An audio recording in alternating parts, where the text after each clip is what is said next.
Given of this special meeting of the City of San Angelo Development Corporation to be held today, August 13th at 8:30 a.m. in the East Mezzanine of City Hall Plaza, 72 West College Avenue here in San Angelo, for the purpose of considering the posted agenda items.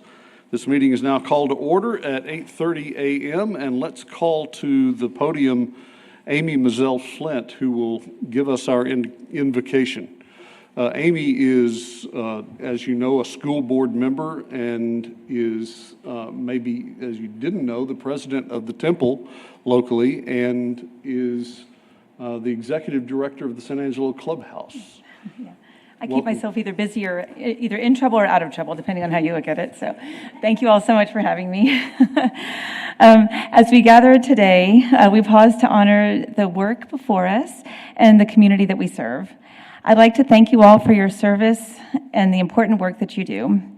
In the Jewish tradition, we're reminded that every act of building, whether of structures, opportunities, or relationships, is a reflection of our shared responsibility to create a better world. May the choices you make today be guided by wisdom and fairness, and may all your actions be marked with integrity and compassion. My prayer is that in your roles, each of you see that not only is it possible for San Angelo's growth, but also how that growth can lift every person who calls our city home. Together we say, Amen, or as we say in Hebrew, Ken yehi ratzon, may it be your will.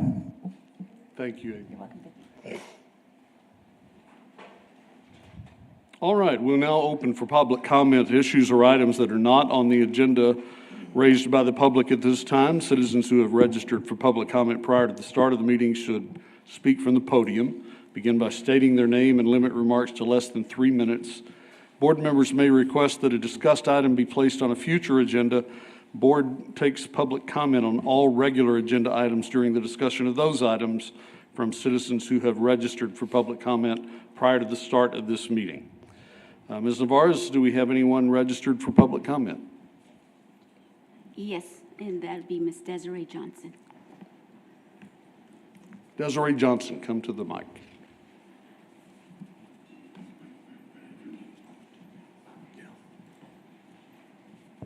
Good morning, everyone. How are y'all doing today? I just wanted to take a few minutes in public comment to give y'all an update on the business plan competition. We closed it Friday, August 5th. It was a whirlwind.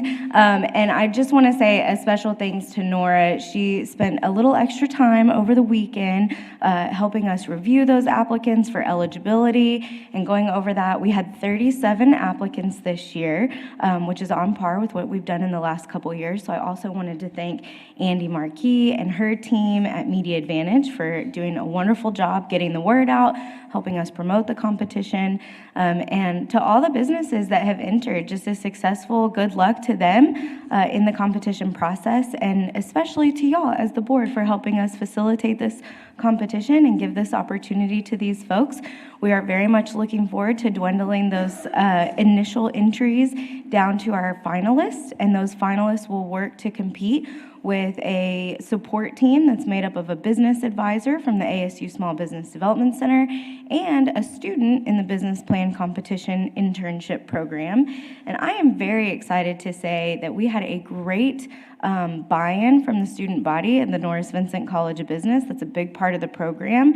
And this year we had 23 student applicants in the internship process. So I'm currently working to weed those down and find the best of the best to help support our local small businesses. So thank you all so much for your time and dedication and support of the program, and I'm excited to see how this year turns out. Thank you, guys. All right, we'll now move directly to today's consent agenda. Consider approving the regular meeting minutes for July 9th, 2025, and the special meeting scheduled on July 23rd, 2025 from Nora Navarez. Do we have any corrections, additions, edits? Seeing none, I would entertain a motion to approve. So moved. Second. Mr. Mahaffey and Mr. Lassiter. And if you would agree with those gentlemen, will you say aye? Aye. If you do not, will you say nay? Are there any abstentions?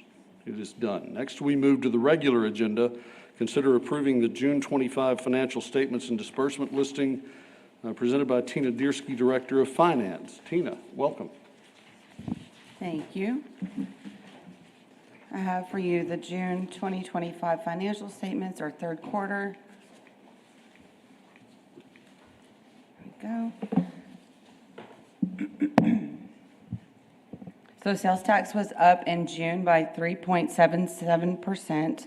And it was up even further in July and August by 6.01% and 5.63% respectively over the same months in the previous year. On your balance sheet for the economic development side, you have about $7.7 million in the money market account that we're holding liquid in anticipation of projects, and about $3 million in longer-term investments. Your unassigned fund balance, which obviously represents some of the funds available for future projects, is at $8.7 million. And then you have just over $1 million available in the current year budget for projects as well.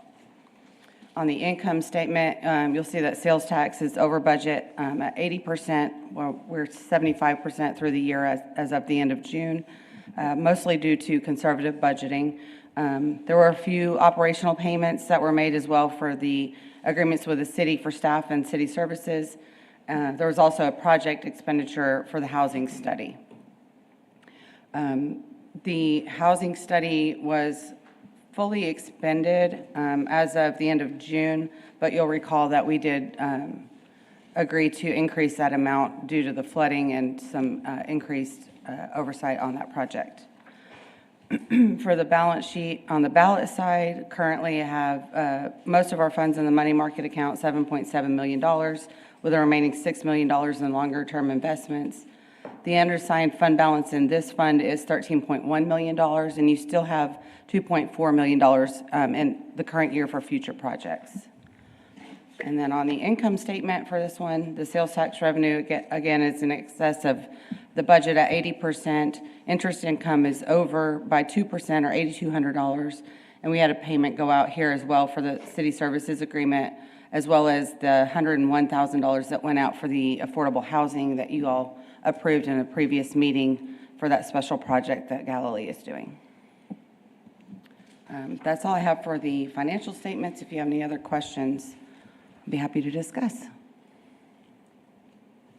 I had a couple of questions. Okay. Yeah, I noticed that there were some changes on the budget, items that we've discussed in recent meetings. The capital line item obviously increasing pretty significantly. I'm looking at the Economic Development Fund. Okay. So originally there was $40,000 budgeted in capital in economic development. Do you happen to recall what that might have been for? And is it still? The 40,000? Yes, ma'am. That would be, we just budget that every year. Nora puts that in the budget, just in case there's any problems that come up at the BRC, such Okay. as HVAC or roof, or, just repairs. Nothing specific. Just minor repairs that might be needed throughout the year. Okay. And then I'm assuming the big adjustment in capital is associated with the relief Yes. money that's that we've correct. allocated? Is that correct, Jonathan? No? The what? Oh, yes. That would be the land buyback from, was it Big Country? And for the railport, Okay. the 1.4 million and then the 400,000. Thank you, Jonathan. So we haven't, this is as of June, so we haven't yet budgeted for the flood events. Okay. So that'll be in a future financial statement. And then you were talking about funds that are available, and excuse me, you have, I think you noted that 8.7 million was unassigned. Correct. Does that include the $1 million that's in future projects? And then I see that we're running at a deficit in budget, and does that? Oh, looks you like- mean the budget revenue over expenditures? Yes, ma'am. That's due to carryover. So at the end of every fiscal year, Yes. if we have projects that are encumbered, they carry over. Yes. And so appears to be a deficit, but it's actually due to projects that were budgeted in a previous year that we carry over into the current year. So the 8.7 million that's unassigned, does that include future projects dollars or not? Yes, It does. yes. Okay.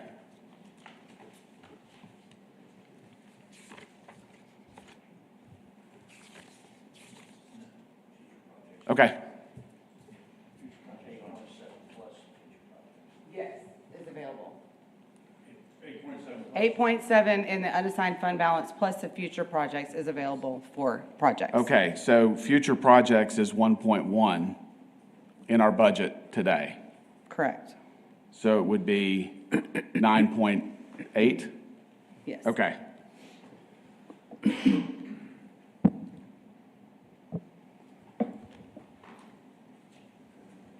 Okay, thank you. You bet. Any other questions? Everybody good? I was hoping Travis was lining up a whale for us. I was hoping you had a big whale to bring us. No. Ms. Navarez, do we have any I public thought we were about comment? to do a big project. No, no. I'm just trying to get my arms around it, No, that's all. that's good, that's good. I No appreciate public it. comment. Do we have any other questions or discussion from members of the board? We'll now entertain a motion to approve the budget as presented, or accept the budget as presented. So move. Mr. Mahaffey? Second. Mr. Lorenzo? If you are in favor of approving the motion as presented, will you say aye? Aye. If not, will you say nay? Are there any abstentions? And it is done. All right, thank you, Tina. Thank you. We'll now move to a public hearing regarding a project in an amount not to exceed $1 million to provide affordable housing assistance for needed repairs to damage resulting from the July 4th, 2025 flooding for properties located within the designated flood area. The project to be administered by Galilee Community Development Corporation. Galilee providing repairs to housing eligible under 42 USC Section 12745. As approved in Section 505, Texas Local Government Code for Type B Development Corporation, and authorizing the board president to negotiate and execute all related documents and recommending ratification by city council. Bob Schneeman is at the mic. He is Economic Development Project Manager. Thanks, sir. As the board is well aware, but for the public's information, we were required by Section 505 to hold a public hearing anytime we enter into a project, and we have to hold a minimum of one public hearing, and we also have to give a minimum of 60 days public notice. This particular project is for the flood damage for the affordable housing areas. It was approved at a special meeting on July 23rd. The basic elements of it are $1 million was set aside for, or was designated for affordable housing. We don't have a program developed yet. You'll get some information on that in a little while. Galilee will be the point of contact for it. Because they're Costa DC funds, they must meet the eligibility requirements under affordable housing. As I said, Galilee will be coordinating everything. City is also looking at fee waivers or permit fee waivers, reductions, that sort of thing. And we've gotten council. Have we gotten council approval on this, or we're about to? We've gotten council approval. So we're now in the 60-day waiting period. Entertain questions, or you can open it for a public hearing. Well, we need to do public comment first. And Ms. Navarez, do we have public comment for this? No, sir. All right, any questions, discussion from the board? Anybody wake up this morning and realize that they didn't like this anymore? I think we're good. Bob, thank you for your presentation this morning. We'll see if we can get something done by 60 days after July 23rd. Thank you, sir. Next, we move to an update presentation, discussion, and possible action regarding the affordable housing assistance for needed repairs to damage resulting from the July 4th, 2025 flooding of properties located within the designated flooded area. Stephanie Hamby will join us at the mic and give us an update on what her plans are to this point.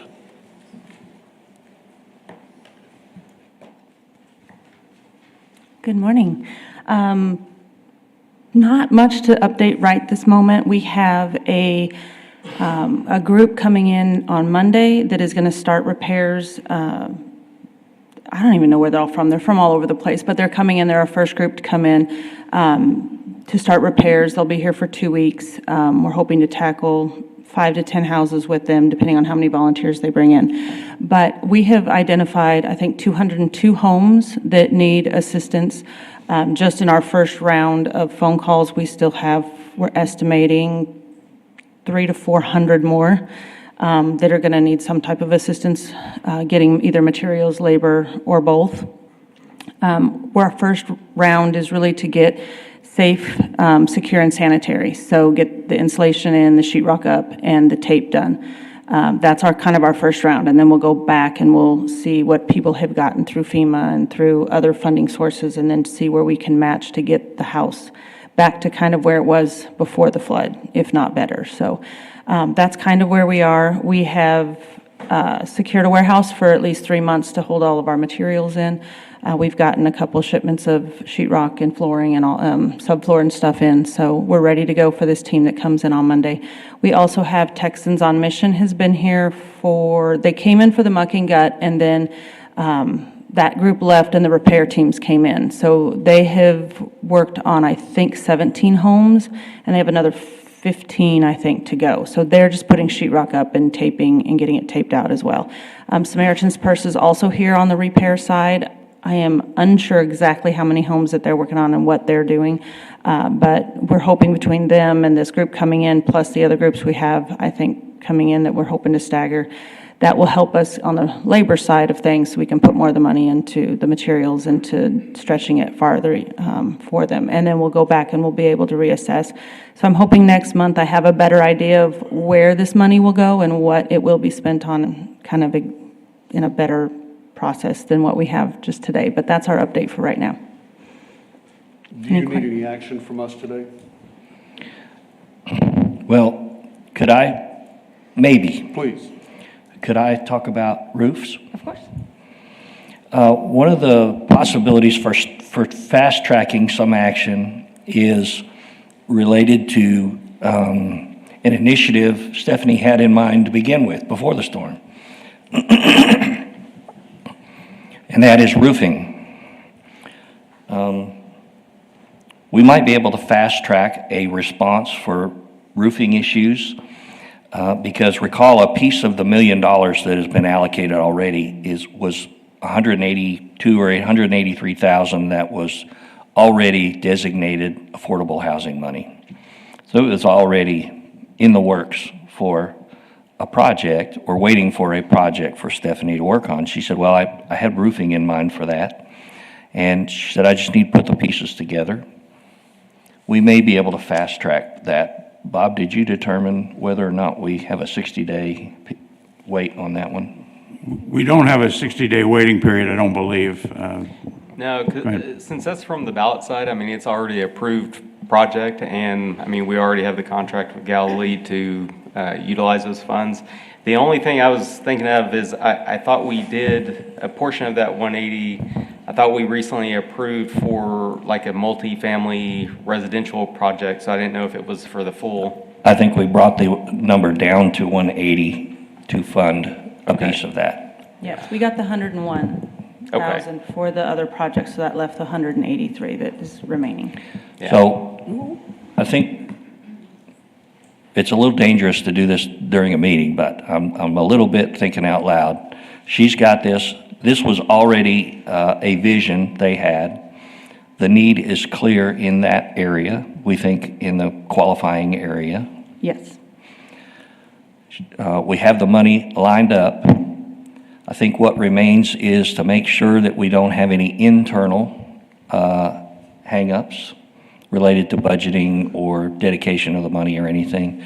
And then the other thing, and this is the reason I wanted to go through it today, is we want to make sure it doesn't conflict with any programs that other agencies in the area have. And Matt, I'm really thinking about you.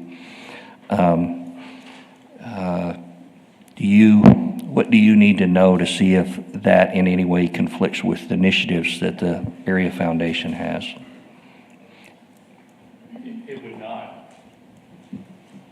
It would not have any conflict. We're working with Galilee and other partners to get folks back safe, secure, and this would have no conflict with what we're trying to do. What I think Stephanie is proposing is it makes sense that as you're going out and you're finding some of these houses that need repair work from the flooding, well, what good is it going to do to have new sheetrock and they've still got a roofing issue? And if they qualify to the affordable qualification, why not? She's got this other bucket from prior budget dollars. Let's move forward with that, because the majority of what we're trying to do is work on remediation from water coming into the house from the flooding, not water coming in through the roof. Yep. That's a key point, is the event that created the flooding also created or exacerbated or revealed the roofing issues. And so I think we would need to accept that the same event creates the need for both responses. And if you're happy with that, I think that'd be a great way to allow her and staff to work together for some fast track action.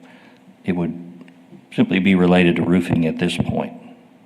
Yes, and if the money isn't all spent on roofing, we would like the ability to put it back into the regular flood repairs as well. This has already been approved and it's already in the budget. Probably don't need to take action, but I don't think it ever hurts to get a motion to go ahead and pull the trigger on this. So I will entertain a motion. If we could, we'd like that to authorize the president to negotiate and execute any agreements necessary for the accomplishment of that objective. Can I get a motion to that effect? Real quick, what's the amount again? Well, the amount that is $182,000 approximately. Okay. In fact, do we have a financial that we could pull that exact number from? Housing, I'm looking at it right now. Unprogrammed affordable housing, that's it? 183, 687. What page is it? It's page 6 of the financials. Under the budgeted amount. That was part of the budget amendment on last Tuesday. We're talking about using that specifically for, You see where I'm looking? 183, 687. Yes, sir. Yeah. So that amount was part of the $1 million that was approved by City Council last Tuesday for the affordable housing, and the remainder came out of the economic development side. Right. So if you want to designate that portion, we could certainly do that. Is that what we're talking about? I think we want to authorize that portion at this point because we think we got some of the hurdles already knocked over. Which It may not have the same requirements for dispersing other. those funds that the remaining amounts will.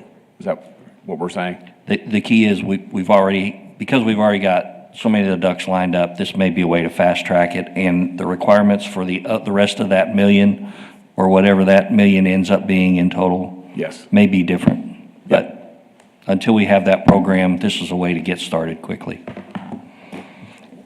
Are we, just out of curiosity, are we narrowing this down to just roofing or roofing plus all the other items? Because personally, I don't want to handcuff you. I would like to give you this 183 and let you roll now before the 60 days. That's what I would hope for, is what isn't covered in roofing, we can roll back into Gotcha. other things. Well, long as they're let's flood talk about that. That's a good If point. it rolls back into, then you go into the 60-day requirement, correct? Well, If it would it allow- exceeds. Yeah. Right? So I think the full 183 is outside the 60-day because that's part of the ballot fund. So I think you're good to utilize that. Then why don't we, if you want to kick that door wide open, then why don't we authorize the 183 for any otherwise allowable purpose? To include roofing To include roofing. repairs, right? And we'll just ask her to be mindful and accountable for what she uses the money for. It's good logic for me. Can I get a motion? Motion to approve 183, 687, and authorizing those funds to be used for any flooding relief assistance to include the roofing situation that you've. And authorization for the president to negotiate and execute any necessary documents. What he said. Take that as a friendly amendment. Yes. Yeah, I'm going to second, and I'm going to clarify that it is unprogrammed funds from affordable housing on the ballot side. Thank you. I think we have it before us. Mr. Mahaffey and Mr. Stribling, if you would agree, will you say aye? Aye. If you will not, will you say nay? Are there any abstentions? And it is done. Thank you. Thank you, Stephanie. We appreciate you being here. All right. I guess I should have asked prior to the vote if we have any public comment, but none was registered before the meeting, so we move along. Public hearing regarding a project in an amount not to exceed $1 million for damage repairs as needed as a result of the July 4th, 2025 flooding to businesses located in the designated flooding area. Businesses must be eligible under Section 501 and Section 505 Texas Local Government Code for a Type B development corporation for the retention or creation of primary jobs, authorizing board president to negotiate and execute all related documents and recommending ratification by city council. Bob Schneeman is back at the mic. Thank you. As with the affordable housing public hearing, this is the public hearing required for the second $1 million that was authorized for business assistance to flood-related damage. Also approved at the special meeting on July 23rd. It's important to point out here that FEMA does not really provide support for businesses. Staff recommended and board approved $1 million. The businesses to be eligible for this money must meet Section 501 and 505 requirements just as any other business that would receive funding from Costa DC.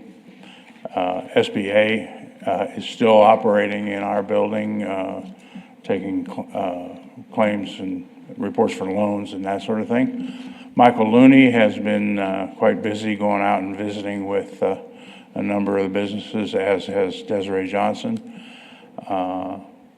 And Michael Looney will be the main point of contact. Again, city permit fee waivers or reductions in fees in an expedited process are being considered by the city. And we are in the 60-day waiting period. Do we have any public comment? No public comment or any questions from the table? Desiree, would you like to come? Have a seat.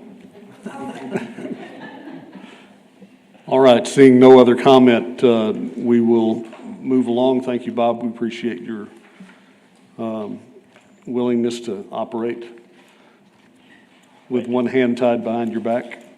Updated discussion and possible action regarding the project for damage repairs is needed from the result of the July 4th, 2025 flooding of businesses located in the designated flood area with a presentation by Michael Looney, Vice President of Marketing and Recruitment. Good morning. Michael Looney, Vice President of Economic Development with the San Angelo Chamber of Commerce.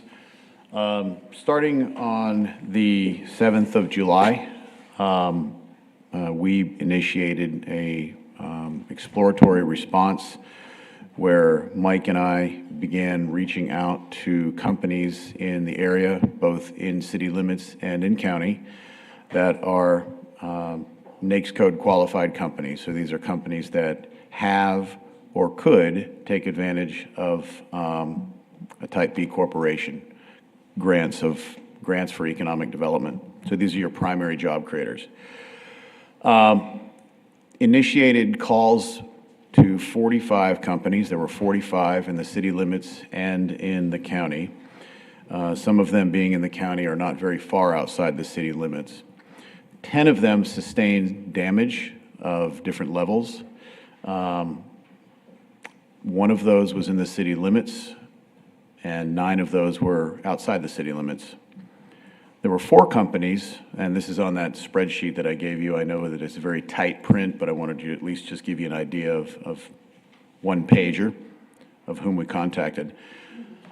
Of the companies that were damaged, 10, as I said, there were 10 total, one in the city, 9 outside the city limits.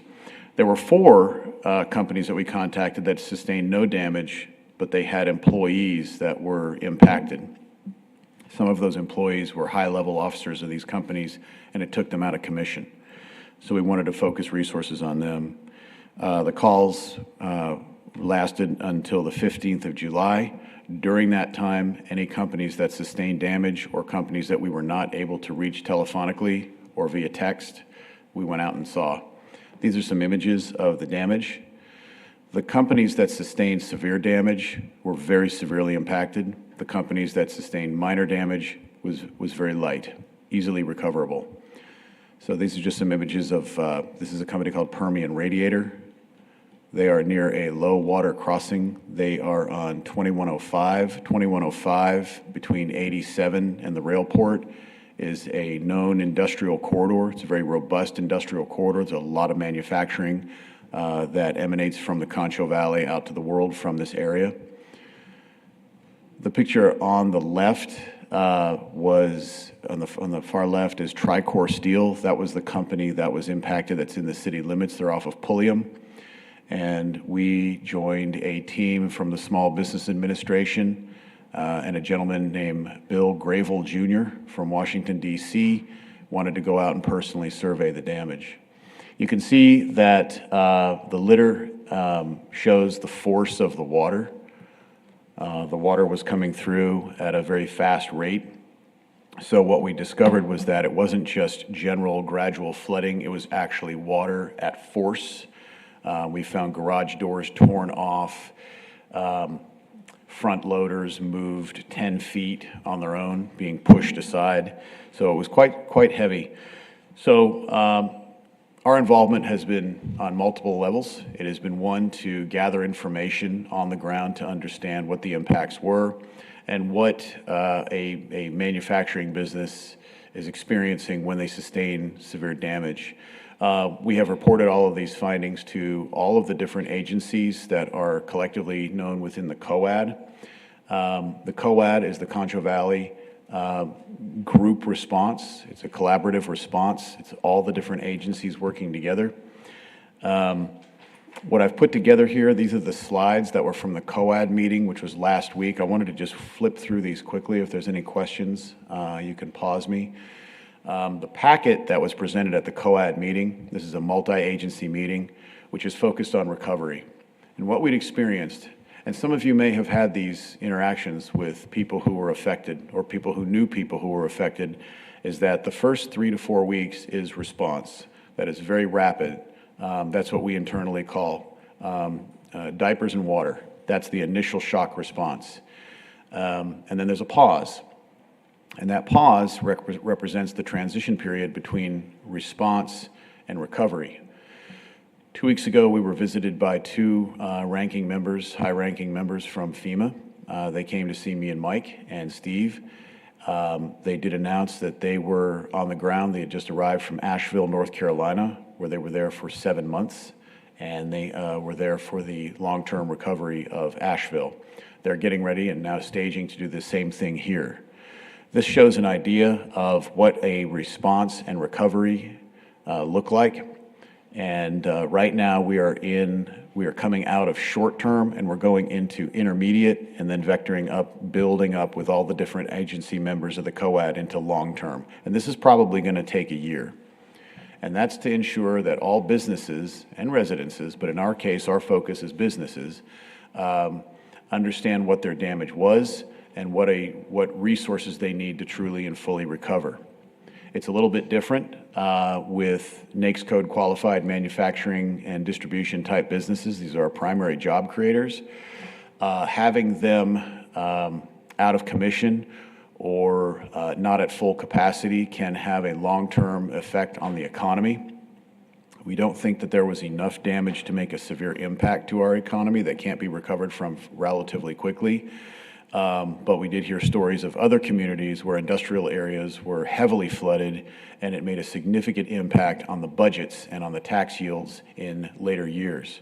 So we want to make sure that that is prevented. We also want to help keep up morale. And we wanted these companies that we contacted and visited to know that we're all learning this together. We're not, the community is learning how to deploy multiple agency resources in a timely fashion. And that, I think, made a difference. It made a positive difference. I'm not going to go through all of these, but I think that it's worth everybody taking a quick flip through when you have a moment to understand the depth of the recovery actions. I feel confident based on the conversations that we have had and have been having with those affected companies or companies that had employees that sustained severe damage to their homes. I think that we're definitely tracking in a good direction. Right now, the challenge, which may be a question on your mind, is what do these companies need? They do need to source the funding from from the different agencies that have pledged money.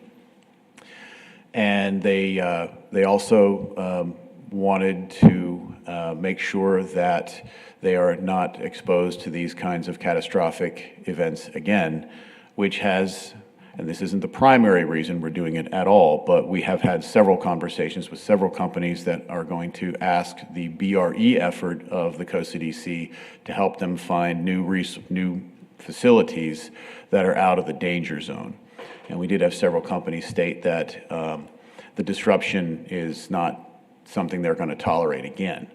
And so that has been kind of a tangent to our full effort. So it's not just a tactical recovery, it's also a strategic recovery as well. That's the basic update. If there's any questions. If we could, before we push Michael out of the podium, I'd like to talk about his outreach and the strength he brings, and see if I can get the board on board with something I would request. And that, we all know one of Michael's greatest strengths is helping an organization or an individual find resources in order to make their business go or grow in San Angelo. You mentioned that you reached out to NAICS code qualified companies. Yes, sir.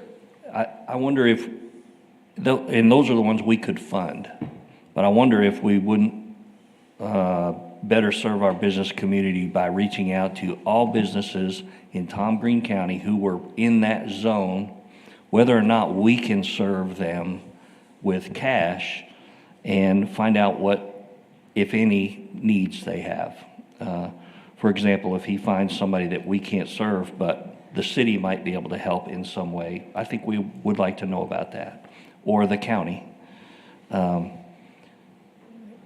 so I think we want to open that window and find out what needs there are. There may not be any, and I'd be surprised if Michael hasn't had some contact with non-qualifying businesses, but I think we ought to think about that, because it's not just our resources he's selling or making connections with. One of the reasons I included this slide is one of the things I noticed about it was it talks about the combination, in a typical response, the combination of volunteer workers, available grant money, which would be COSA-DC or other outside federal grants and what have you, private funding from banks and what have you, different foundations.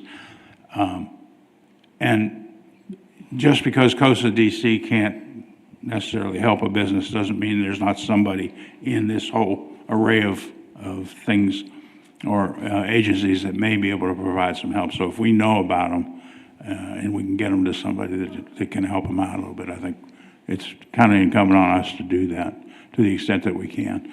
And I also wanted to point out just that, you know, we're saying that Costa DC is going to be part of the fix, not all of the fix, and this is just shows that would be something that's typical of pretty much any disaster that any community faces. Well, I would probably have to step away from my position on this board to fully engage, but I can tell you that I know of a business that suffered $500,000 worth of damage that does not fall in any NAICS code, is not FEMA authorized, and yet is licensed by the federal government to do what it does. And so there are businesses who fall in that ghost area that are still seeking help. There are. Yeah. There were several companies on this list that are probably more retail-type operations. I didn't check to see if they were actually NAICS code qualified. I hit everybody in the flood areas because we certainly wanted to make sure that we knew the full story. But I agree with that. There are several companies which I can extrapolate from this data set and identify, and these are just the ones that I saw. But I think that having that multi-agency approach towards companies that either are NAICS code qualified or not is very important for the morale and health of our economy and our city. It's incumbent upon us in these positions of resources and leadership to provide fast action, rapid response aid to our neighbors that are hurting. And it took from July 7th to July 15th to contact these companies because we weren't going through them like telemarketers. We were going to each company, and it was at least 1 to 2 hours of understanding the story behind the action, what their response was, very near loss of life in 2 cases, and it's very dramatic. And it was very traumatic for several of these companies, watching not just their businesses and their plants, their physical plants get damaged, but watching their products that were stacked, wrapped, ready to deploy, ready to send to customers, now have to be tagged out as damaged, which renders them useless, which puts them in a very, very tight bind. So the stories are pretty heartbreaking.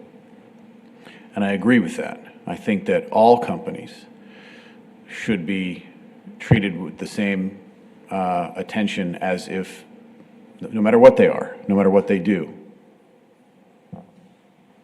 Well, I think we send you forth with eyes wide open, and we will have you back, of course, each month to tell us where you are and where we're headed with that project. So we'll look forward to that information as you come back to us. I will be glad to do it. It's been tough. It's a little emotional sometimes. We're hearing some legacy companies that have taken serious damage, but you wouldn't know it by driving past their businesses. Mm-hmm. I have to thank Desiree and the team at the SBDC and the SBA and all the different members of leadership at the United Way. They're not necessarily trained for this kind of work, mm-hmm. but I have seen people that I've known for years, our colleagues, go into really an unofficial disaster recovery leadership mode, and their phones are on 24 hours a day. Everybody is pretty enthusiastic about helping. And so right now, we're the COAD. We will report to the Costa DC team, which will be translated to all of you when the next COAD meeting is. I believe they're going to have them monthly. I don't know for sure. Do we know, Desiree? Okay, this is a way for all the different agencies. I counted 11 to work more closely together on the recovery effort. Because right now, what you might be seeing is that there are so many different agencies, both public, federal, and private volunteer, just scattering out into the area.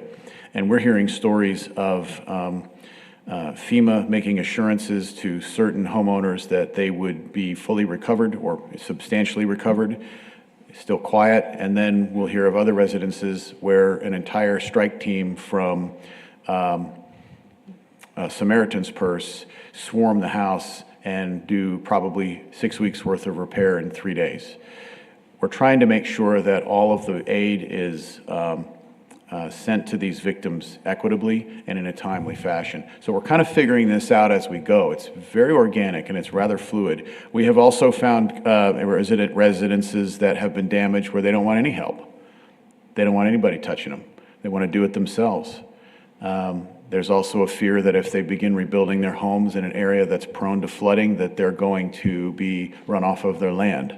So it's a very organic situation. And we're just reporting all of this to Michael and Bob, Nora, and to the SBDC as we find it. Not 100% sure what the end result of the information dissemination is going to be, but we want to make sure that anything we find out in the field is sent to anybody who can help. Desiree, did you have something you wanted to add to the discussion? While she's coming up, I need to apologize. I should have put her name right on the agenda, but they've been doing a terrific job trying to reach out and be available. Thank you, Michael. Yeah, I would just like to echo Michael in saying thanks. I appreciate the partnership and the support, and just kind of take a second to educate, because that's really the heart of what the SBDC does. And so, when the board supports the Small Business Development Center in whatever way, whether that be our physical location in the BRC, the projects that we work on together, it is inadvertently your way of touching the larger business community. And so when we look at these disaster efforts and the educational efforts of the Small Business Development Center, we think of small business. And so I just want to kind of remind everybody that small business to the federal government is really big business, right? We're looking at 500 or fewer employees. And so 96% of our local businesses fall under 50 employees. So even a lot of our primary job creators that the BREP program targets and different initiatives under the Development Corporation, those are still relatively small businesses compared to that small business threshold. I want to point out the effort of the Small Business Administration and their work to fund some of these projects is that disaster loans are eligible to all businesses. So that physical disaster damage is eligible until September 4th. Those are things that we're trying to educate. Like Michael said, they were, the last month or so, we've been in that response mindset. And so I think this is a really great opportunity with y'all's help and the help of the Chamber of Commerce to educate small businesses and the public on the reality of Build Back Better, right? So as initial resources came out, we worked very closely with the partnership to share about grant opportunities, whether that be local, regional, or through FEMA, right? Different federal resources. So we push out that information, but at this point, we want to really educate our businesses and our homeowners on the idea of accepting federal assistance in the way of low-interest loans. Like Michael said, what is that we're looking to prepare for when this happens again? As we rebuild our home or rebuild our business. And so that SBA disaster funding can also cover building back better to prevent future disaster, to build infrastructure, to not only repair, but improve infrastructure as well. And so I think that's just something that I really want to share about, is that we're here to educate the community, both homeowners. We have we have a disaster page on our website. I've worked very closely with Brian and the city to share information out. We too did outreach initially to our small business clients, people that we knew, had existing relationships with that were in the flooded areas. We've recently gained access to additional contact information through the Concho Valley Workforce Development Board, trying to narrow down by address, which is not an easy job, exactly where that floodplain is and where those affected businesses were. And so my advisors are continuing to do outreach to verify if those businesses have had damage. If so, where are they at in the mental acceptance of possibly having to get a loan to do that repair and construction. And so I think that's really the best benefit of the partnership, is that if there are resources like any other day at the City of San Angelo Development Corporation, when folks come in and ask for help, if they're not necessarily eligible for one program, we're working together to find programs that they are eligible for, whether that be traditional financing, management, marketing assistance, whatever it is. And so I think this disaster recovery is a prime example of that. Is we're going to help where we can and point people to the resources that we have available, and try to help educate as to what's a reality for a lot of these businesses. And now that we're moving past those grant funds, we're really looking at that small business lending, working with our local lenders and those federal loan programs. Do y'all have any questions for me about the eligibility? Thank you, Desiree. Thank you, guys. What has been your source of grant funding that you've been able to help with so far? Well, for businesses, we've had a couple of different options. Primarily a grant fund through Lift Fund. It's a CDFI. It's a financial institution, a community development financial institution. They have not only free grants, so essentially non-repayment, right, but also zero interest loans that were made available through a program through the state of Texas. And so they're able to loan out funds at zero interest for a short time. I think it's like 36 months. That's been our primary grant option. We've discussed with folks locally what could be possible, but there's been a big emphasis on homeowners right now, and that's to be expected. How many have Lift Fund been able to help with, do you know? Oh, that's a great question, Matt. I'm not sure, because that program spans, it's actually the Hill Country flood disaster relief. So I could probably get some statistics on that for y'all, as far as like who's received it in Tom Green County, because that's open to, I think, 10 to 15 counties, just off the top of my head. Any other funding that you've been able to provide grants to small businesses? No. How many have small businesses, or any of these that are on Mike's list, or that aren't on Michael's list, because these doesn't include retail, have any taken advantage of coming in and applying for the low interest loan? Yes, so I think your list is just primary job creators, correct? Yeah, so Michael shared the ISTAT report, which listed 89 businesses that had been affected. Again, in our initial conversations with those businesses, right off the bat, I'm talking like the Monday, Tuesday, Wednesday following the event, it was focused primarily on grants. And so we encourage that. We always encourage that of all of our businesses. Take what available grant funding you can. This second round of outreach will be a heavier focus on those loan programs. So thank y'all for supporting the Small Business Administration and their Business Disaster Recovery Center in the BRC. I love that it's BRC for both.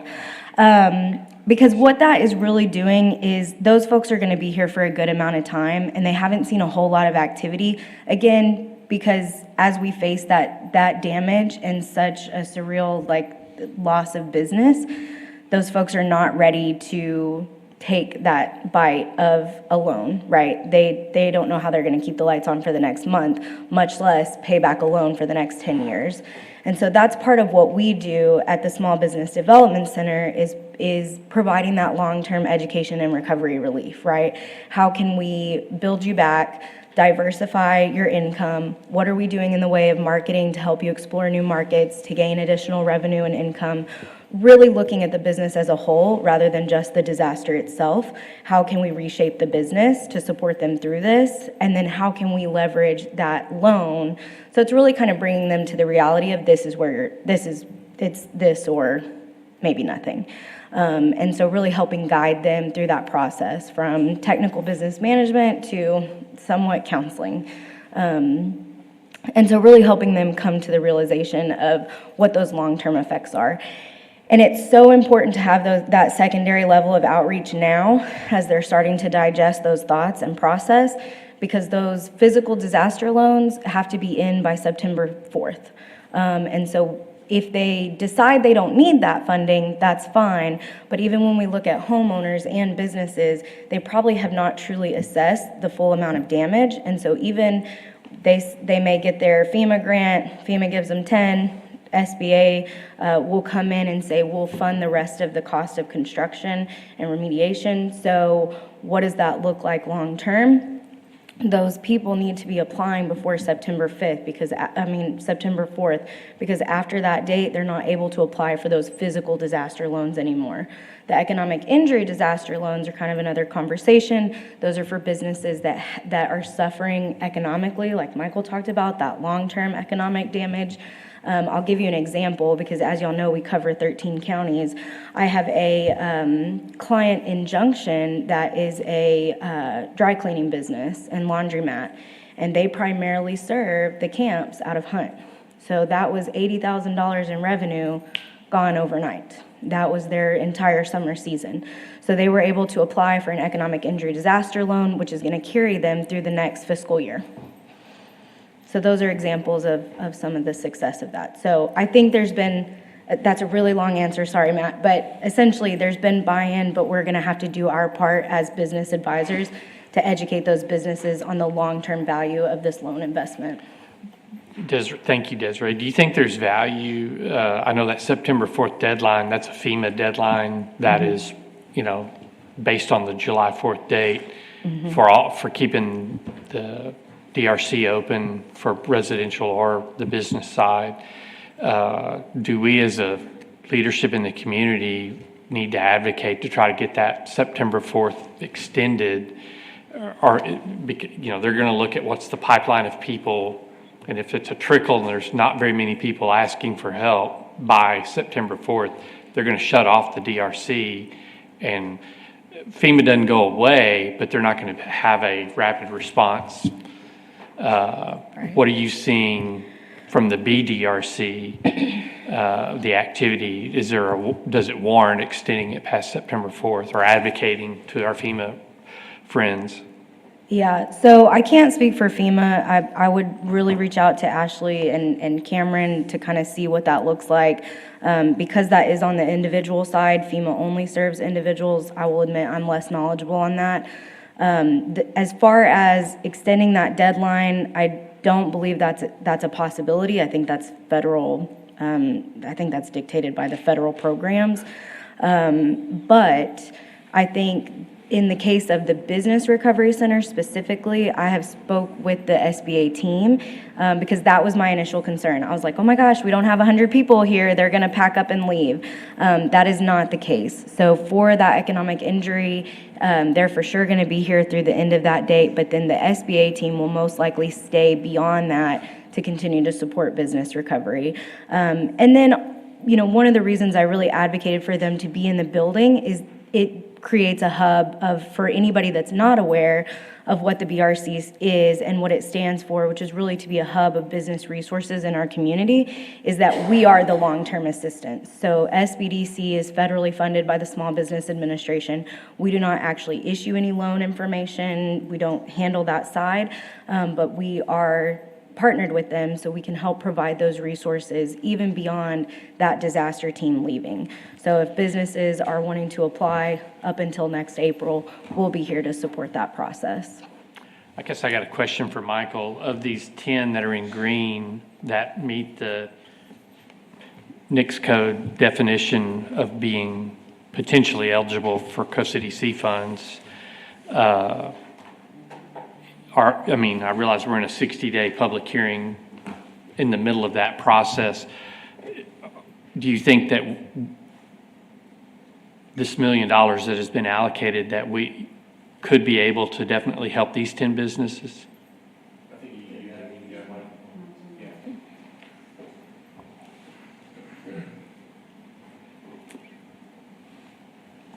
If I understand, the question is the $1 million sufficient to provide assistance to these companies as listed? I believe it is.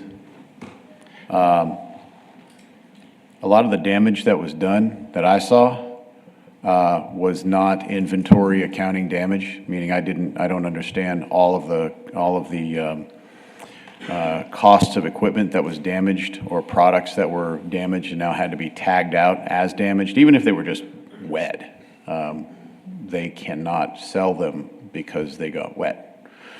So they're not necessarily destroyed, they're just tagged out.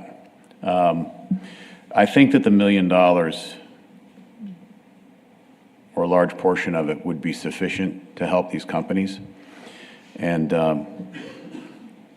at this point, why I don't have a definitive answer on that is because several of these companies are still assessing the actual impact themselves. And that's what we see. So it's not just drywall, it's, were computer towers that were damaged, are they rendered destroyed? Those kinds of things. So they're still figuring that out as they go. But we've been staying in touch with them every week, at least once a week. We'll talk to them, or they'll call me just to let me know what's going on. And so I think that is a sufficient number. Sorry to ask so many questions. I'm glad you are. Please continue. Do you have any other questions from the table? I've got one question, and maybe this is for Michael. Were there any businesses that were in I know there was a map of the flood zone that were in the center there that cannot go back to that location? You want to go back to the map? Do you want to see the map again? Well, just a general question. Is that helpful for you? I would.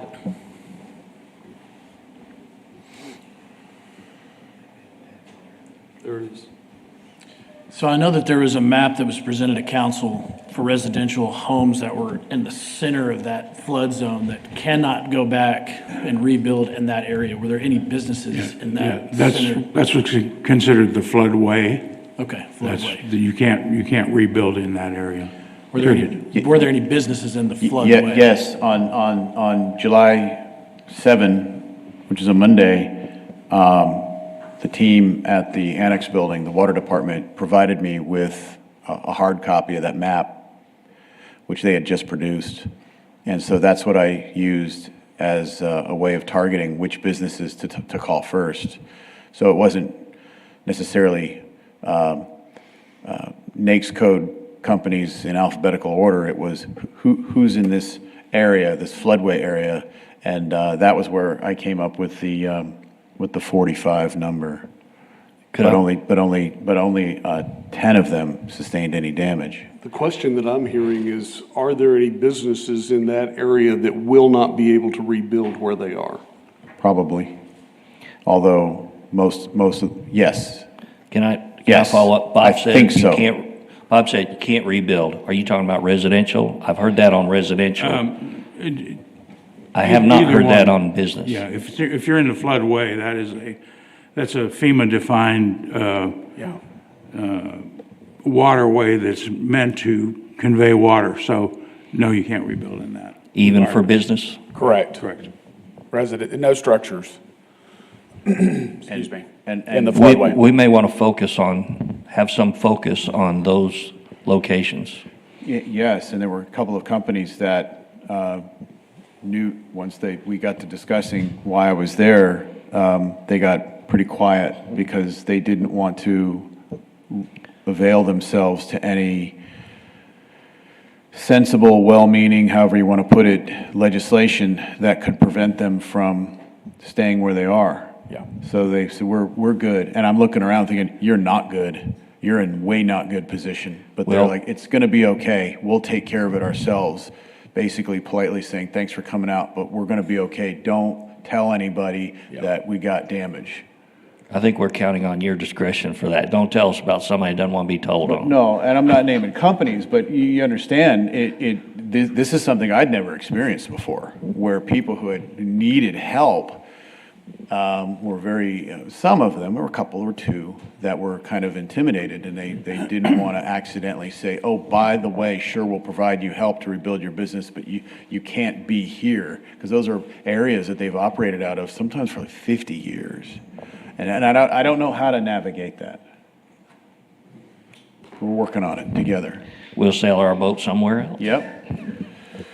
Well, Before we leave this, I just wanted to take a second and thank you for for your response and your efforts, Michael, and the rest of the chamber, and Desiree and her team. I know that the resources that we can offer as a board are limited, and this is clearly a very complex issue with multiple funding sources, limitations on how funds can be used in certain situations. That's true. It's hard to navigate. But I'm very appreciative of your efforts and what you guys are doing in the response. So thank you. You're welcome, and we're gonna stay at it. We're gonna keep staying at it until we recover. And that's what's been nice. Thank you for that. But what's been really good is that the first couple days it was complete astonishment, and it was war stories, flood stories, frightening stories. Then it became despair. Do we even want to rebuild? Do we even want to stay in business? We're talking probably some fairly substantial tax yield entities that employ a lot of people. And then it was frustration. You know, we have at least 11 agencies in the area, and we see a lot of press about it. We hear a lot about it, but no one's calling us, meaning the affected businesses. And then it became anger. And for about a week, we were getting, they weren't directing it to us, but we were hearing them just lambasting everything. And then it became just resignation. I guess that's just the way it is. And that's the point where we got nervous, because we don't want people to just resign and say, oh, well. So we're looking at a tactical response and then a strategic response. And that's why we were glad to be able to follow in quickly with, it was really just good timing that our experience on the ground matched almost to the day when the recovery effort began officially. I'm sorry, there were some comments here. I want to hear that. What? Yes, sir. I just said it sounds like the stages of grief. That's exactly what it is. And we didn't, well, we experienced that. We didn't really understand that's what we were experiencing. And you see even dynamics like companies that were just hit really hard, and then 50 feet away, the neighbor company wasn't even touched. And there's a certain envy. Why them? Why not? You know, why me? Why not them? And you didn't see much of a topographical change either. It's almost like it was just very arbitrary. And that was because the water came in so fast. It wasn't soaking in. It was just trying to get down river fast. And it came at tremendous force. Well, again, thank you for your... It was a tidal wave. I mean, it was a wave. Thank you for your... To share, obviously, we've been involved in this, and so just got this report yesterday talking about the residential impact and what impact that could have on our property tax and people's families' lives that are impacted, workers who work for these companies. In Tom Green County, 74 homes have been declared totaled, destroyed.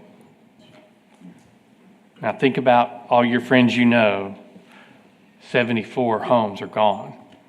573 have major flood damage in that little red zone.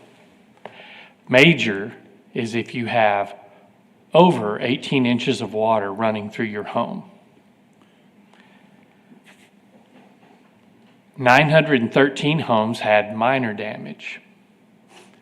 Minor is less than 18 inches of water running through your home. So think about that. If you walk in your home and look at your electric outlets and you had water running up to your electric outlets through your home, think what that would do to your home. Those are called minor. And then 341 homes were affected, and either water got up to the door, got under the house, but maybe not into the house. That's 1,901 homes in that red zone. So that's a major chunk of our neighbors. I know Coast DC, hopefully our $1 million to help with affordable housing is going to make a piece of that. But this was a big event, bigger than I think. And until you hear these numbers, people don't realize how big an event this is. One thing I discovered, Matt, when I was touring, I started from the bottom and I worked all the way up, heading towards 2105. There may be questions or have been questions, well, why would people have their homes and residences in these known flood ways? This corridor you see has flood control, not creeks. I mean, these are maintained like canals. You don't really see them because you don't look for them, but they're all over. They're scattered. There are two main ones that run from almost 2105 all the way down. It was just the sheer volume of water totally overloaded their capacity by probably triple. And it's not the fault of anybody living in that area that they got that kind of an impact. And there were people who told us stories. They showed us their metal warehouse garage doors peeled back like a can. They said that's how fast the water was flowing. And within 24 hours, a lot of it had already run downriver. There was puddling, but it was truly a wave, a crest. It didn't crest, but it bulged. So it started off slow, then it hit with I heard one guy say he thought it was about 9 feet, and then it quickly went down, but the damage was already done. But you're right. Damage, as we are learning together, is a subjective term. And I'm glad you mentioned that right there. Yeah, that was very helpful. Any other comments, questions, concerns? We've been here for a little over an hour. Do we need to take a break? Is everybody good? Sure. Continue. All right, well, let's continue then. We'll move to discussion and possible action regarding the San Angelo Chamber of Commerce Professional Service Agreement and authorizing the board president to negotiate and execute all necessary documents with ratification by City Council. We'll hear a presentation by Steve Elanius, President and CEO, San Angelo Chamber of Commerce. But before we do that, Steve, if you'll bear with me, I would like to offer what I think is a solution. It's been at least 5 years since the Chamber received an increase in funding from COSA DC, and taking this into consideration, I've done some math and would like to offer this as a logical solution. Our average inflation rate over the last 5 years has been 3.23%. Let's say that that's a good starting point for increases in the funding.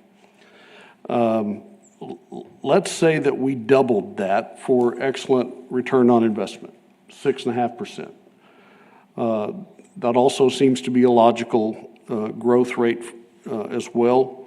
Let's say that because we have not funded them at a level they should have been funded at for the last 5 years, we'll add some punitive damages in there.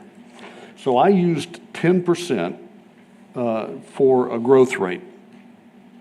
And if we had given the chamber an increase of 10% each year for the last 5 years, those funding levels would have increased from 262.5 in 2021 to 288.750 the following year, 317.625 in 2023, then 349,387 in 24, and 384,326 in 2025. We would be at a funding level for 2026 of 422,758. And I think that that is a reasonable amount to start with for this year. And then we can look at it again in mid-year to see if this is paying off with measurable successes. And we should put into place what those measurable successes would look like. I would like to offer that as a funding level that I could live with. Obviously, I can't make a motion, but I think that that's a good number. Is there other comment on the table before we invite Mr. Elanius to the microphone? Well, I appreciate that. That is a good way of looking at it. It doesn't take into account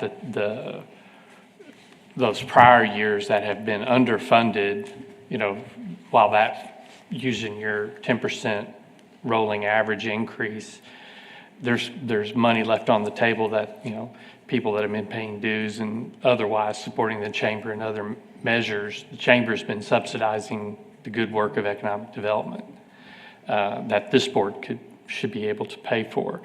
And we asked for a budget presentation of what does the chamber need to do their job. And I think all of us who have listened to the work that they've done in recruiting jobs and in many instances not requiring incentive money, that they've been able to do it through their good works, that is a return on investment that goes way beyond those calculations. And Steve and crew gave us a good presentation of what their proposed budget, what they say they will do with the funds if given to them and not micromanaging them, and I think that was an amount I thought was fair and reasonable.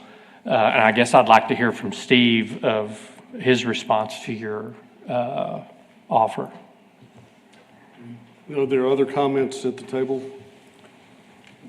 I'm kind of falling in the middle, to be honest with you.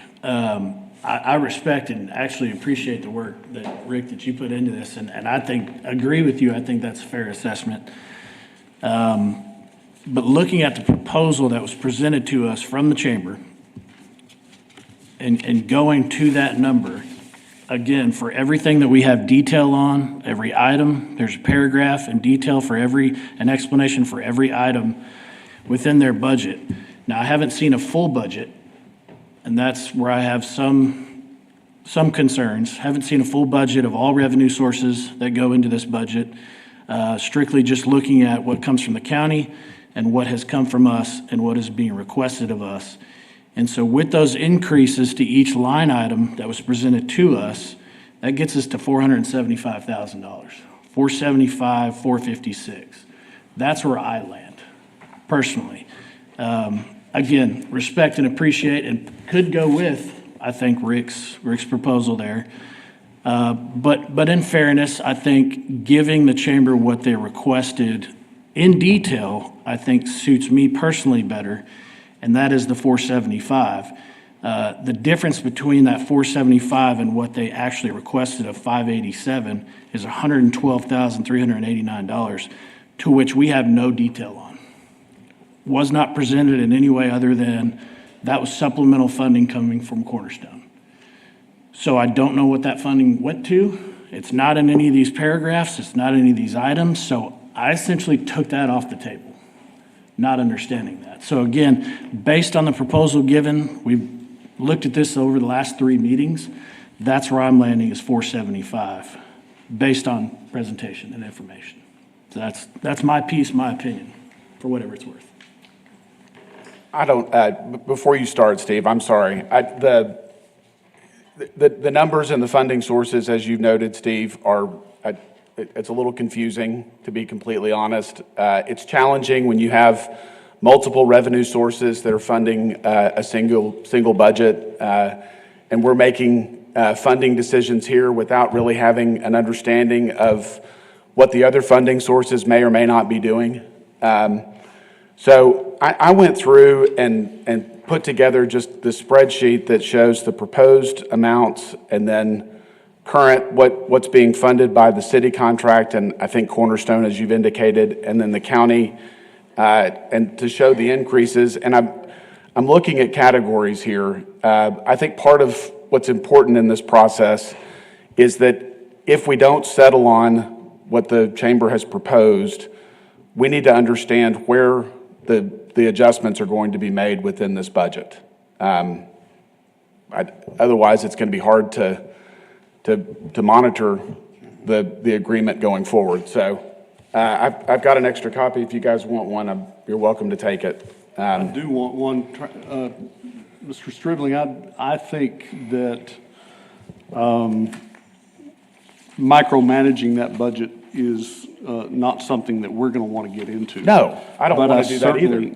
But I certainly agree that we ought to have some easy-to-measure results on investment. Yes. And so, yes, I think that needs to be part of our funding going forward. And I'm talking about basic stuff like the economic development, the Texas Economic Development Corporation is a line item. If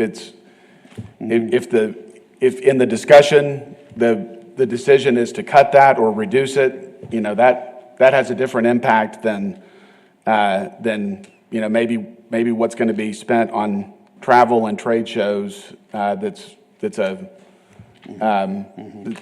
maybe a number that could be adjusted differently. So that's it. I kind of glossed over one of my topics of discussion here, and that was that at mid-year, we would be able to take a look. I fully expect that there might be some things that they have to leave out of their budget because they didn't get the level of funding they wanted. Okay. And I could see them coming to us mid-year and saying, we really need this. Sure. And we'd like to request funding for this specific item. I wouldn't have a problem with that. And it might be a better way for us to meet some of those one-time costs or, anyway. And Rick, to that point, that's kind of where I landed as well. Taking what they've requested in this 5-page document, again, equates to $475,000 coming from this board, COCDC funds, with the understanding that mid-year, they will have yet to touch Cornerstone funds or any other funding. So I agree with your comment and Mr. Stribling's comment of, let's look at this mid-year. Let's start with what they've given us today. Let's start with that, which is 475. Let's look at this mid-year and determine, I assume our city attorney will agree that we can come back mid-year and amend any of this and determine, okay, our fault. We have underestimated travel. We have underestimated the recruiting process, business retention. And then at that point we can determine. But what I'd hate to do is go ahead and allocate a number that exceeds what was presented in details until we have more information. That's just where I land. I need more information to get to 587 because I've only gotten 475. So, first of all, thank you all. And I really want to start out by saying this is really a team approach. We appreciate the opportunity and the funding that you do provide us. I think it's a partnership. I think it's critical for our community's success that we're on the same page and we're working the same direction. Having said that, the challenge really comes if you look at what we proposed as far as the funding as a economic development entity and going concern. This is a small budget.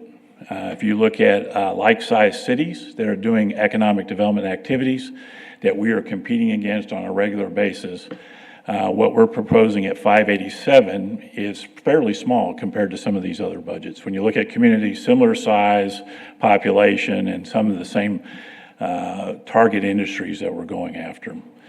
We have, over the years, Cornerstone has helped underwrite the economic development efforts for the chamber and for the city. And really the intent and purpose of Cornerstone was originally created was with Goodfellow Air Force Base, and when the BRAC was being discussed, and it was designed to be that kind of resource, whether it's for lobbying efforts or other things, to keep the operations Goodfellow moving forward. Over the years, that Cornerstone has basically underwritten the shortfall that occurred as far as economic development activities and programs. In addition, the chamber has made up through other ways those shortfalls or covered those costs. And so the challenge really comes for us is how do we stay competitive in terms of a very competitive industry? How do we continue to fund what's necessary to move forward and be successful? I felt like what we presented was a fairly reasonable request, and I get there is a sticker shock that goes when you go from 262 to 587. But without that increase, there will be challenges in terms of how competitive can we be. And I appreciate the offer that, hey, if you get into this and you come back 6 months from now, we want to reconsider some of these funding requests. I'm going to go back to my original presentation. One of my key elements was making sure that we are paying the staff accordingly to the skill sets that they bring to the table and in comparison to what we're competing against with other communities. And I promise you, Their salaries are not the top of the rung, but right now they're at the bottom of the rung, and I'd like to try to get that to the middle. And then the other parts of it is just how much do we want to be engaged, and how much do we want to be present in the state of Texas in doing economic development. And so I feel like it's a reasonable request. Obviously, we'll work with whatever you all decide to fund us at, but recognize that it has been underfunded, not only for 5 years, but probably going back for at least 10. And so trying to catch up and then to make us competitive in terms of competing against other communities.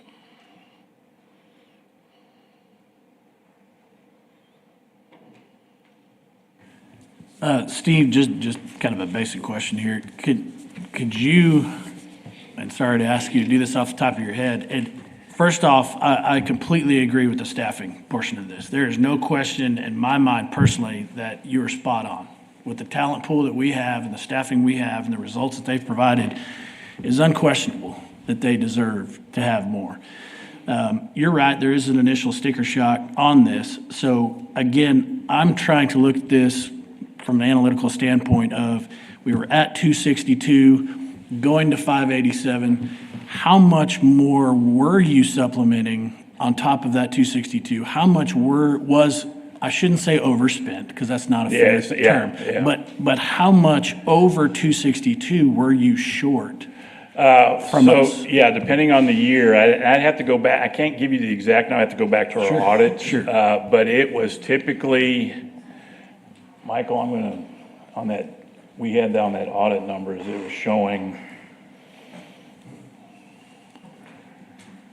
Again, I'm trying to look for justification to get there. Yeah, I want to get you there too.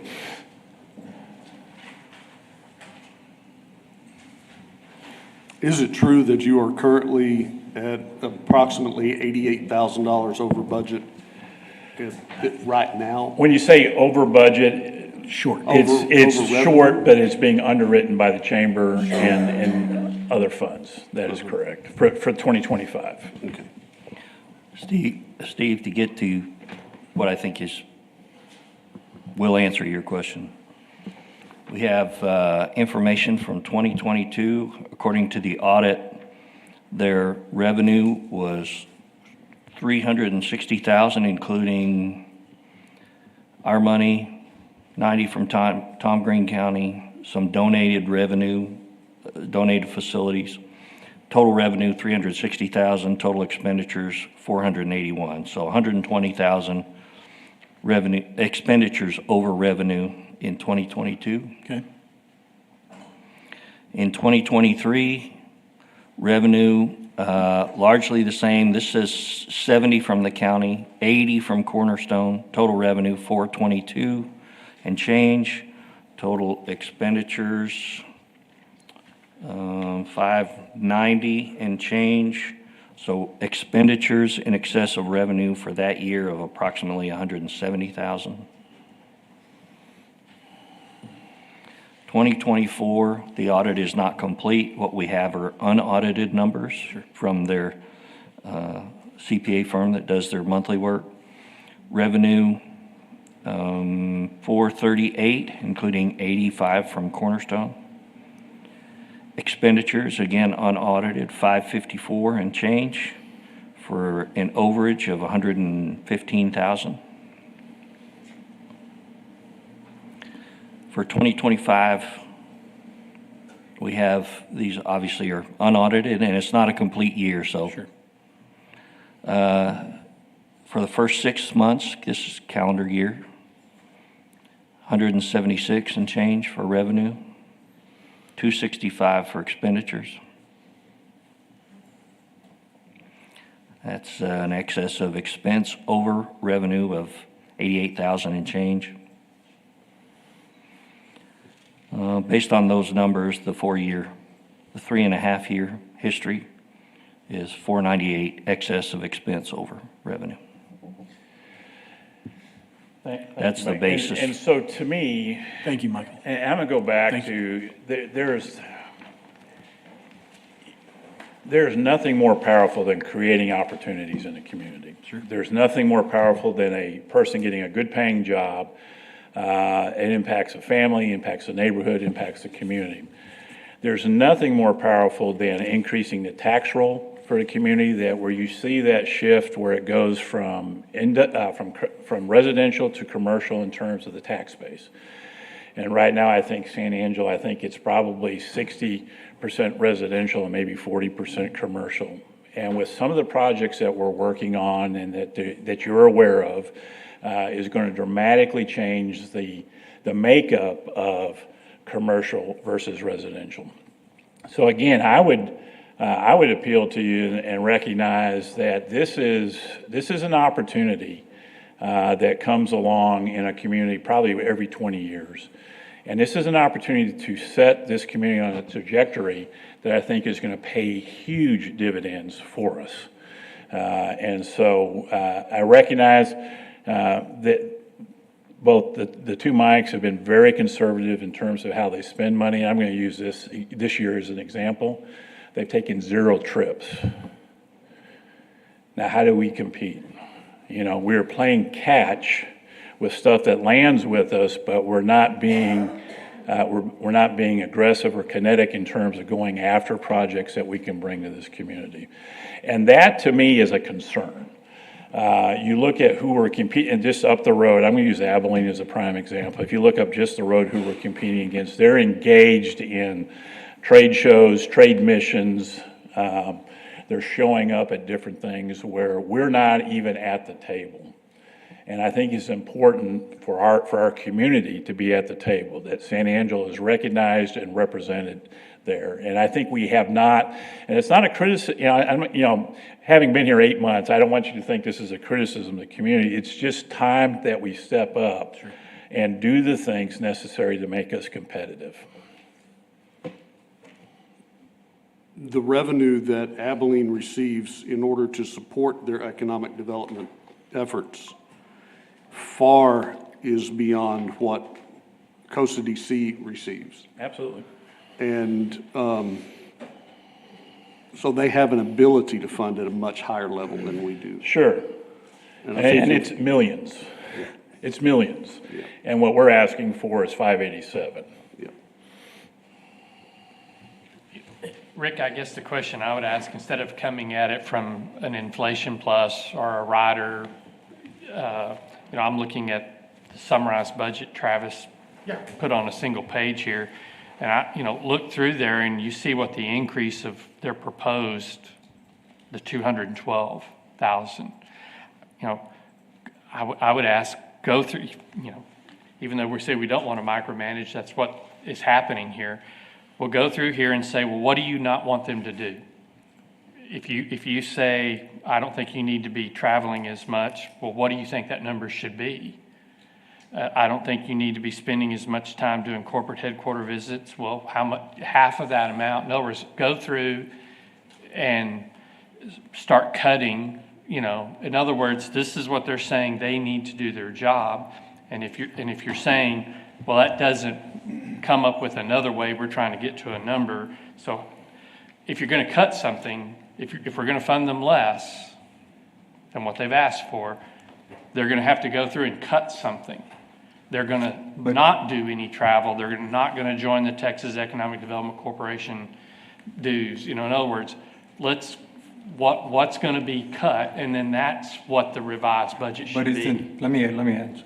Isn't that up to the chamber to decide what is cut based on the budget that we allocate to them? I mean, we don't want to micromanage at the same time. I'm not saying that they don't need an increase.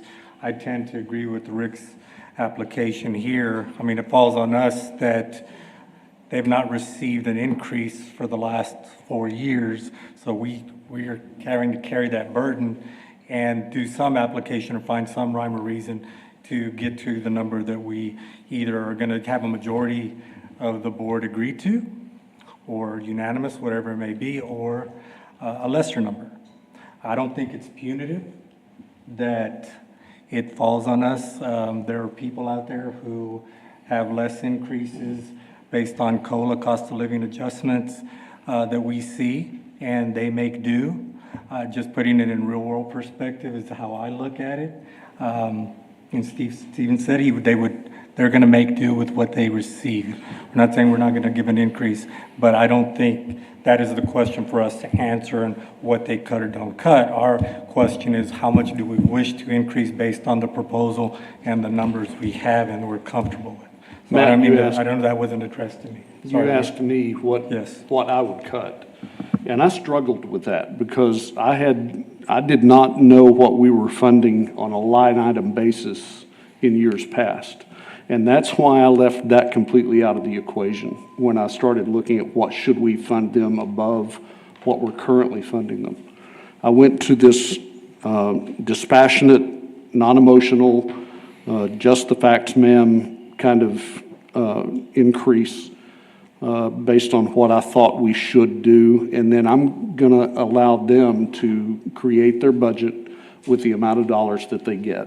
And if they can find additional funding in other places to support the other things that they wanted from us but are not going to be able to get from us, more power to them. And if they feel like at mid-year that they still can't get those things covered and want to come to us and say, I want you to fund this $60,000 for travel that we've not been able to find to cover it, then we take that under consideration. We give them an additional $60,000 to cover travel.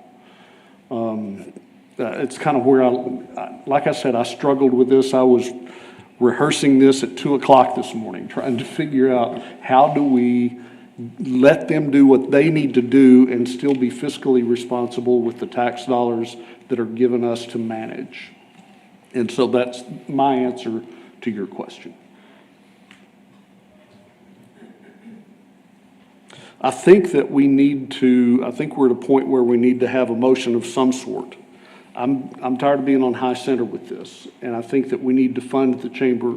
They have an October 1st deadline that they would like to hit. No, the deadline is 12/31. We've been shooting for 10/1, and of course, I committed to Steve that I would work toward that time frame so that the board had the freedom to make a change with that effective date. I still believe that with an approval and action today from this board, we can get that done. So that should be part of, I'm sorry, Travis, that should be part of what you consider today. A normal renewal would be a 12/31 thing. We probably want part of your motion to include a 10/1 implementation date, if that's what you want. Okay, thank you. And probably a term of the agreement as well, so I don't know if we're looking at 2-year, 1 year, what you want to do with that. Keeping in mind that that can be amended at any given time during the term. Okay. I think the other important part of this discussion is monitoring this contract. And again, I think it's difficult when you've got multiple funding sources that you guys are maybe answering to, but how is this monitored? What's your vision there? So if in the package, the budget package I gave you, we did some key performance indicators, KPIs. Yes, sir. I envision us coming back on a quarterly basis and updating the board on where we are on those KPIs. And if you look at those KPIs, I think there are some stretch goals in those. I think we're going to stretch ourselves to make it. And I think it's the type of elements that you want to be measuring as a board in terms of our performance. And so, talking with the two mics, we kicked around what we thought was reasonable, and we're very comfortable with the KPIs that we presented in there, and I think we're going to have some great success. Okay. So I'll just one last comment, if I may. And Travis, thank you for doing this math on this, which actually makes me feel a little bit better getting to that 212,956 number, which is where I got. And then asking for the financials over the last few years, we'll just call it 150, 120, 170, 115 that you were short in 22, 23, and 24. So in my mind, again, I believe it's a fair approach to start. And I say that in bold, to start. This is not the final product, but based on the increases you've requested, is $212,956.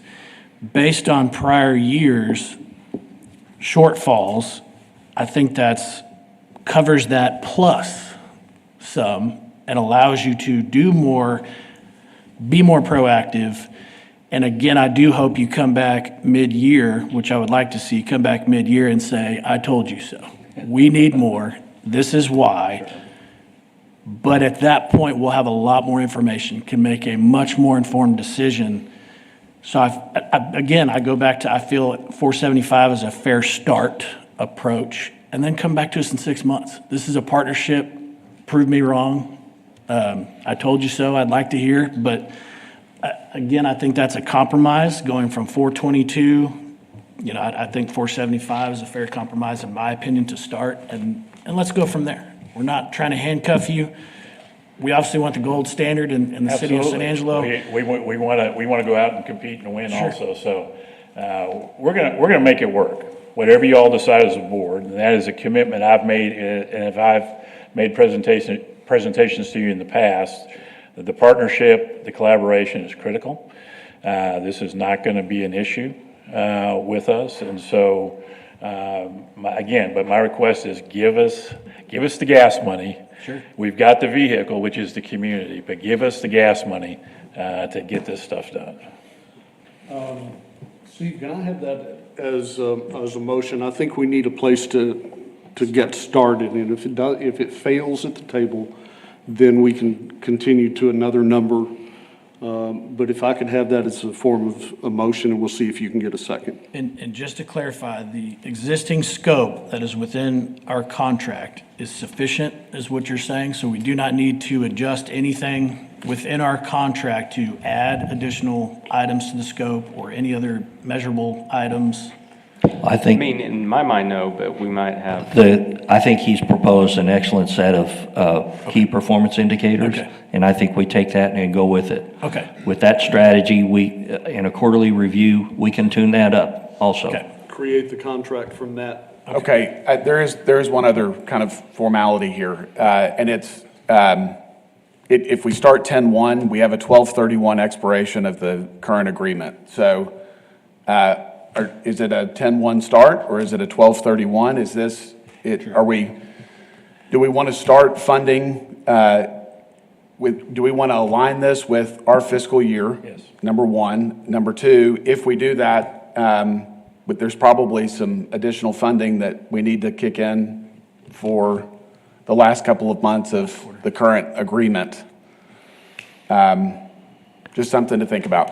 Well, How would that work? The new agreement would replace the old agreement. The old agreement would be terminated 3 months early, so there would be no liability associated with that. And the new funding strategy would take effect 10/1. But would the funding of that agreement up to the point that it was terminated be, based on like a monthly allocation, or is it, has the funding request been? Terms of the new agreement would control. The current agreement. New agreement. Right. The 10/1 agreement would control. And so that would replace the old agreement, which would be nothing. Aren't we currently paying them monthly as it is? Quarterly. Is it quarterly? Okay. Okay, there's that helps. Quarterly. Thank you. And Okay. it works. Yeah, Travis, to your point, because of the payment schedule now, that works with a 10/1 start also. Okay. So that would not be a stretch for us. I'd be comfortable with that. So does that need to be in the form with the motion to terminate existing contract as of 10/1? If it's your intent for an effective date of 10/1, it should be part of the motion. And Because again, we have, with the existing agreement, staff is powerless to alter that. Only the board, with ratification by council, can alter that contract. Now, another thing we need to keep in mind, gentlemen, is this all needs to be ratified by the city council, and they cannot negotiate a different number than we bring to them. So when we send it to council, it's either going to be an up or a down, and that's all the action they can take. It is our contract. Okay? Okay. So I'll make a motion. Before I do, I will say, again, appreciate the comments of the Cornerstone funds and the intent, and I do believe, in my opinion, I do believe this is a fair approach to start to wean you guys off of that and get those back to the true intent. And hopefully we do get at some point to the number that you guys are comfortable with. But to start, I think it's a fair motion to make in that we will terminate our existing contract with the chamber as of 9/30 and implement the new contract for the chamber services agreement with the amount not to exceed 475, 456, unless we just want to round that up to 476 flat, make it fair. So not to exceed 476. Do we need a term? Is this a year term? Is this a multi-year? I'd suggest a 2-year term, since we do have the ability to amend at any point during the. Okay. But it gives them some comfort and some satisfaction. Legal advice? Yeah, I mean, the term is kind of up to your discretion. What we've done in the past is, I think, a 2-year term and then like an option to renew for additional term for the benefit of the corporation. So it would be y'all saying, yeah, we want to enter into this option, but that's at your discretion, really. Recall that at the last meeting. I would just say on the term, if we're going to short them by this much, I would advocate a 1-year term with a chance to review the KPIs and adjust as necessary. And you can probably tell from my tone, I'm a little bit uncomfortable with the amount we're looking at shorting them. That is consistent with the mayor said, a 1+1 where we talk about the amount next year. And again, we hope to come back mid-year. Oh, and review. So again, just a starting point. So motion to terminate, so I'll try to clean this up a little. Motion to terminate existing services contract with the chamber, ending on 9/30. New contract will go into effect 10/1/2025, and the amount not to exceed $476,000 for a 1-year agreement. That's my motion.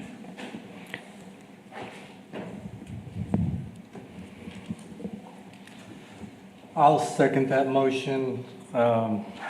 Probably, I'm on the other end more than I would like, but part of being an attorney is compromise, where both sides are not happy and everybody gets along and lives with the agreement or what's been proposed. So based on that amount of 476, I do appreciate Rick and everyone else who really studied this, and Steve, what the chamber does. So I'll second that 476,000 motion based on, made by Steve. Is there any public comment? Being none, is there any other comment at the table? I do have a question. The motion included the language termination. Is it, rather than go through a termination, are you going to handle it as we are supplanting? Yeah, the new agreement will just have a provision making clear that it supersedes the old agreement. Sounds good, thanks. Would you take that as a friendly amendment? I will. Thank you. I just do have one last comment. They have asked for an increase, they, being the chamber, on our behalf, has asked for an increase of $212,956 above $262,500 that is currently funded, which comes out to around $476,000. So I don't feel like we're shorting them. I think that they have some additional funds that they would love to have, but they're asking for an increase of $212,956, and I think that's what we're giving them. Fair start. With an answer to this. Do I have, if you would support this motion as presented, will you say aye? Aye. And if you will not, will you say nay? Abstain. Are there any abstentions? I have one abstention. Just to clarify, an abstention means you're not voting. So are you voting nay or? I'll vote nay if you declared it.